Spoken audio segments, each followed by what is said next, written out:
Imaginez un assistant qui travaille pendant que vous dormez, qui trie vos emails, planifie vos rendez-vous et vous fait gagner des heures chaque jour. C'est ce que j'ai réussi à créer et dans cette vidéo, je vous explique comment j'ai fait. Ce n'est pas un simple chatbot, c'est un agent autonome qui prend des initiatives. Aujourd'hui, il gère ma boîte mail, mes réunions et même mes recherches. Vous voulez savoir comment? Restez avec moi. Tout a commencé il y a quelques mois quand je passais mes soirées à répondre à des emails répétitifs. Un jour, après avoir envoyé la énième réponse de routine, je me suis demandé pourquoi pas confier ça à une machine. Je passais en moyenne 3 heures par jour sur des tâches administratives, planifier des réunions, organiser des fichiers, répondre à des questions récurrentes. Je savais qu'il existait des outils d'IA, mais rien ne semblait assez autonome. Donc j'ai commencé à chercher des solutions, mais tout était soit trop compliqué, soit trop limité.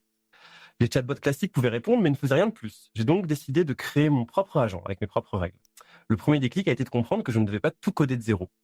Il existait déjà des briques de base, des modèles de langage, des API, des outils d'automatisation. Mon travail était de les assembler intelligemment. J'ai commencé par définir le rôle de mon agent. Il devait gérer mon agenda, trier mes emails et me préparer des résumés. J'ai écrit une liste de tâches précises comme un cahier des charges. Ensuite, j'ai choisi le modèle de langage GPT-4 parce qu'il est capable de comprendre des instructions complexes. J'ai aussi utilisé des API pour connecter ma boîte mail et mon calendrier. La première version était catastrophique. L'agent confondait les dates, répondait n'importe quoi et parfois supprimait des emails importants. J'ai failli abandonner. Le problème, c'est que j'avais donné trop de liberté à l'agent. Il fallait lui fixer des règles strictes et des limites. J'ai appris à lui donner des instructions conditionnelles. Si un email est urgent, alors faire ceci. J'ai aussi intégré un système de mémoire.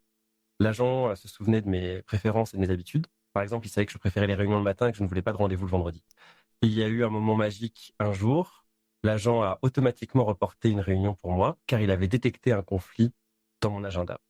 Il a même envoyé un email aux participants pour prévenir. Mais ça n'a pas toujours été simple. J'ai dû faire face à des problèmes de sécurité. L'agent pouvait accéder à des données sensibles. J'ai donc ajouté des couches de permission et des validations humaines pour certaines actions. J'ai aussi appris à mieux formuler mes instructions.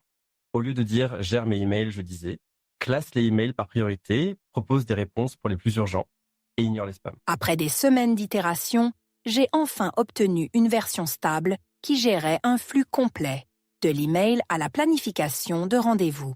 Aujourd'hui, mon agent fonctionne comme un assistant personnel. Il a une liste de tâches, des outils et une certaine mémoire de nos interactions passées. Concrètement, il surveille ma boîte mail. Dès qu'un email contient une demande d'action, il l'extrait et la transforme en tâche dans mon gestionnaire de projet. Pour comprendre le langage, il utilise un grand modèle de langage, comme celui qui alimente ChatGPT. Il interprète le sens et décide de la meilleure action. Il a aussi une mémoire à court terme. Il se souvient des conversations récentes, ce qui lui permet de ne pas poser 2 fois les mêmes questions. Il peut appeler des API externes, Gmail, Google Calendar, Slack et même des outils de facturation. C'est comme s'il avait des mains pour agir sur le monde numérique. Quand une tâche est complexe, il la décompose en sous-étapes.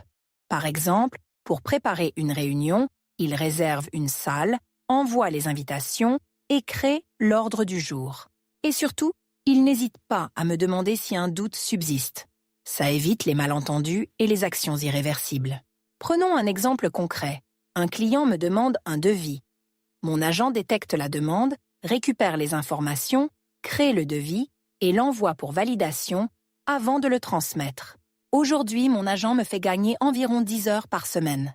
C'est énorme pour ma productivité et ma qualité de vie.